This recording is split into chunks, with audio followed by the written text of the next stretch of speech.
Hello everyone, welcome to our new vlog. Good morning everyone. आज के vlog की शुरुआत होती है दिशु के स्कूल से। दिशु के स्कूल जाने का रीज़न था, वहाँ पे थी क्राफ्ट की एग्जीबिशन जो कि बच्चों ने बहुत मेहनत करी थी, दिख ही रहा था। इवन टीचर्स ने भी बहुत मेहनत करी थी। एक एक क्राफ्ट बहुत ही बारीकी से बनाया गया था। मुझे क्राफ्ट्स के नाम बिल्कुल भी याद नहीं है कि किस पेंटिंग को क्या बोला जाता है, कौन सा आर्ट कहलाता है, लेकिन जो वो दिखने में लग रहे थे ना, जो उनका मेस्मराइजेशन था वो बहुत ही सुंदर थे और लग रहा था कि बच्चों ने और टीचर्स ने कितनी मेहनत करी है। तो आप लोगों को भी ये पेंटिंग्स को देखकर आपको लग ही रहा होगा कि जब आगाज़ ऐसा है तो अंजाम कैसा होगा। तो बिल्कुल देखिए, ये वाली जो पेंटिंग है ये छोटे छोटे टाइल्स से बनाई गई है और इसमें कितनी फिनिशिंग है, कितनी मेहनत लगी है, ये आप इमेजिन कर सकते हैं। अब इसके आगे जाते हैं तो यहाँ पे जो स्कूल का गार्डन है वहाँ पे चल रहा था प्रोग्राम, जहाँ पे बच्चे डांस परफॉर्म कर रहे थे। तो ये आप देख सकते हैं कि सारे के सारे बच्चे डांस परफॉर्म कर रहे हैं, जिसके लिए बच्चों ने बहुत मेहनत करी थी। तो मैं जब वहाँ पहुँची तो स्टार्टिंग में जब एंट्री करते हैं तब ये ग्राउंड है वहाँ पे, और ग्राउंड में बच्चे परफॉर्म कर रहे थे। साथ ही में साइड में परफॉर्मेंस भी चल रहा था और इस तरफ क्राफ्ट एग्जीबिशन भी लगी हुई थी। तो मैंने सोचा कि थोड़ी देर रुक के पहले बच्चों का जो डांस का प्रोग्राम हो रहा है उसे कैप्चर करते हैं, क्योंकि बच्चों ने मेहनत करी है यार, तो एक एक चीज़ को कैप्चर करना तो बनता ही था। तो यहाँ देखिए, आपको दिख ही रहा होगा कि बच्चों की क्या मेहनत रही थी। और जब बच्चे मेहनत करने पे आते हैं ना तो सीरियसली कुछ भी कर सकते हैं। तो यहाँ आपको दिख ही रहा होगा कि बच्चे किस प्रकार, और इसकी प्रैक्टिस ये 1 दिन की या 2 दिन की प्रैक्टिस नहीं थी। ये बच्चे इसके लिए, इस प्रोग्राम को परफॉर्म करने के लिए महीनों से मेहनत कर रहे थे। तो यहाँ पे जब ये डांस प्रोग्राम ख़त्म हो गया तो मैं पीछे की तरफ, जहाँ पे क्राफ्ट एग्जीबिशन हो रही थी स्टार्ट, में वहाँ पे पहुँची, क्योंकि वहाँ पे क्राफ्ट की स्टॉल्स लगी हुई थी, जहाँ पे आप एंट्री करते हैं तो ढेर सारी पेंटिंग्स बनी हुई थी। और ये आपके एंट्रेंस पे ढेर सारी पेंटिंग्स थी जो कि मेस्मराइजिंग थी, अल्टीमेट थी। आप उस आर्ट को देखकर वाह वाह नहीं कहोगे तो इसका मतलब आप आर्ट को पहचान ही नहीं पाए। इस आर्ट की बारीकी देखिए, आपको देख के लग ही रहा होगा कि हाँ, बच्चों ने मेहनत करी है। एक एक पेंटिंग को तैयार करने में जाने कितने दिन लगे हैं। तो यहाँ देखिए, एक से एक पेंटिंग बनी हुई थी। अब ये मैं बच्चों से पूछना भूल गई थी कि इस एक पेंटिंग को तैयार करने में उन्हें कितना, लेकिन जब आप एक एक पेंटिंग को गौर से देखते हो तो आपको समझ में आता है कि बच्चों ने कितनी मेहनत करी थी। एक एक कलर कैसे चूज़ किया है, क्या ब्रशेज़ यूज़ करें और कितनी सफाई से काम किया है। तो यहाँ पे एक एक जो पेंटिंग्स थी उसको बनाने में कितना कितना समय लगा होगा। मैं एक एक पेंटिंग को देख के इमेजिन कर रही थी कि बच्चों की मेहनत यार, सच में। और सिर्फ बच्चों की ही मेहनत नहीं थी, वहाँ पे जितने भी टीचर्स थे सब लोगों ने पूरा अपना आउटपुट दिया था। और टीचर्स भी उतनी ही मेहनत करते हैं कि जितने बच्चे मेहनत करते हैं। तो यहाँ पे मैं आपको एक चीज़ बोलना चाहूँगी कि जितने भी आइटम्स आप देख रहे हैं क्राफ्ट से रिलेटेड, या जो कुछ भी बच्चों ने बनाया है, उसमें टीचर्स का भी पूरा पूरा हाथ है। क्योंकि टीचर्स की गाइडेंस के बिना, और जब तक टीचर्स नहीं सिखाएंगे तब तक बच्चे इतना अच्छा परफॉर्म कैसे कर पाएंगे। और ये सिर्फ बच्चों ने नहीं बनाया था, ये टीचर्स ने भी बनाया था। टीचर्स भी पूरे पूरे परफॉर्मेंस दे रहे थे अपनी बच्चों के साथ साथ। क्योंकि जब स्कूल के किसी भी कंपटीशन की बात आती है तो सिर्फ एक जने के ऊपर डिपेंड नहीं करता, पूरे स्कूल का जितना भी स्टाफ है सब मिलके उस पर वर्क करते हैं, तब जाके वो प्रोग्राम बहुत अच्छा होता है। तो यहाँ पे जब मैं स्टॉल्स पे पहुँची तो बच्चे हमें एक्सप्लेन कर रहे थे कि हमने इसको कैसे बनाया है, क्या क्या चीज़ें यूज़ करी हैं, और इसे हमने कटिंग कैसे करी है, किस आर्ट को क्या बोला जाता है। हालांकि अभी मैं व्लॉग एडिट करते वक्त मुझे ये याद नहीं था कि किस आर्ट को क्या बोला जाता है। तो यहाँ तो देखिए लिखा हुआ है मंडाला आर्टिस्ट। तो ये जितने भी आर्ट हैं वो सब मंडाला आर्ट कहलाते हैं। बट हाँ, यहाँ पे मैं एक चीज़ कहना चाहूँगी कि भले ही मुझे आर्ट की इतनी नॉलेज नहीं है, या मैंने कभी इन चीज़ों में इंटरेस्ट नहीं लिया हो, या मैंने कभी इतना वर्क नहीं किया हो, ये सब हमारे स्कूल्स में भी होता था, लेकिन मैं ज़्यादातर इन चीज़ों से पीछे हटती थी क्योंकि मुझे इन चीज़ों में कम इंटरेस्ट था। मेरे टाइम में मुझे सिंगिंग वगैरह में ज़्यादा इंटरेस्ट था। लेकिन इंटरेस्ट हो या ना हो, यहाँ देखकर ये ज़रूर पता चल रहा है कि एक एक जो आइटम्स बने थे जो कि क्राफ्ट के या फिर पेंटिंग्स या फिर क्ले से उन्होंने बच्चों ने कुछ भी बनाया था, एक एक आइटम, ये देखिए बॉटल देखिए आप, ये बच्चों ने क्रिएट करी। और ये सारी जितनी भी पेंटिंग्स हैं, कार्टून कैरेक्टर्स, ये भी बच्चों ने ही बनाए हैं। तो अब आप समझ सकते हैं कि बच्चों का दिमाग जो है वो कितना क्रिएटिव होता है, क्रिएटिविटी से भरपूर होता है। बस उनको एक गाइडेंस की ज़रूरत होती है।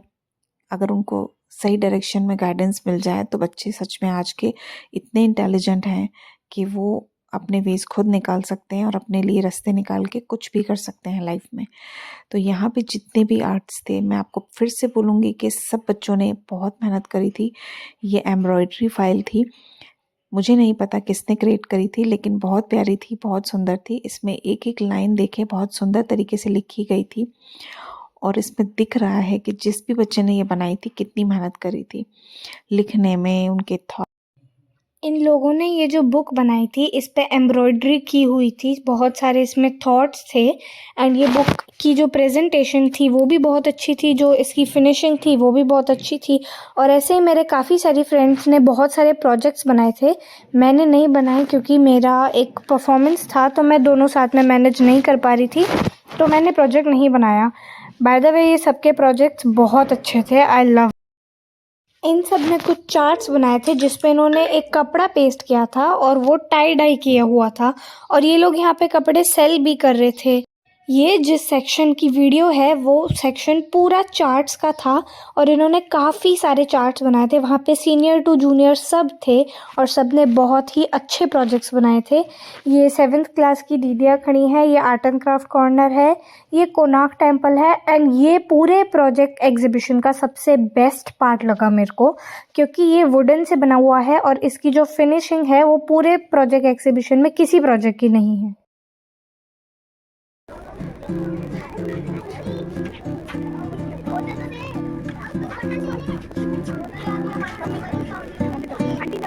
नमस्ते, ये कौन है? चंचल। ये कितना अच्छा बना है, कितना बहुत सुंदर है यार। जिसने भी बनाया कितना प्यारा है। वो मैम जो यहाँ खड़ी है उनके हस्बैंड का वुडन का वर्क है शायद, तो ये वुडन से है। वुडन का बना हुआ है ये पूरा।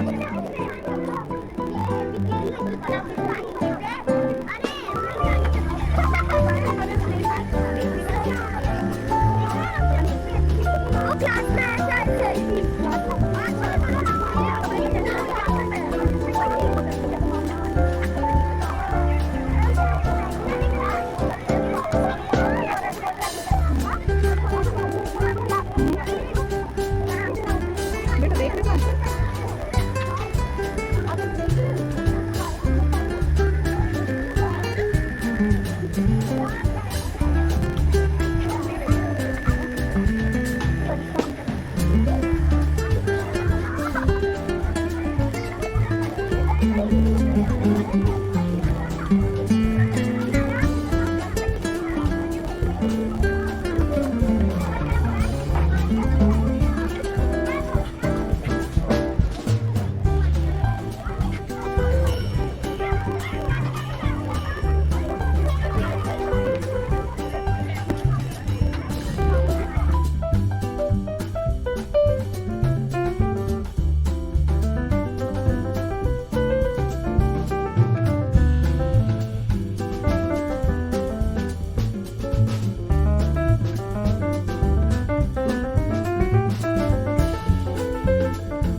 the process. Self-pollination is the process in which pollen is transferred from the male part of a flower to the female part of a same flower on the same flower. Cross-pollination. Cross-pollination is the process in which pollen is transferred from the one flower to the stigma of another flower is called cross-pollination. Very nice. You explain well. Careful. So I request to all the parents, हाँ सब busy हैं, सबका office है, work है, घर पे काम है, बट थोड़ा सा टाइम निकालिए जब आप आए हैं तो जो भी बच्चों ने एग्जीबिशंस पे लगाया है उसको देखिए और बच्चों को अप्रिशिएट करके जाइए. Thank you all the parents. So guys, अगर व्लॉग्स इतने ही पसंद आते हैं तो शेयर लाइक सब्सक्राइब भी कर ही दिया करो ना. और नहीं पसंद आए तो नहीं पसंद आए तो हमको बोलो, हम और अच्छे बनाएंगे. Bye bye. बाय.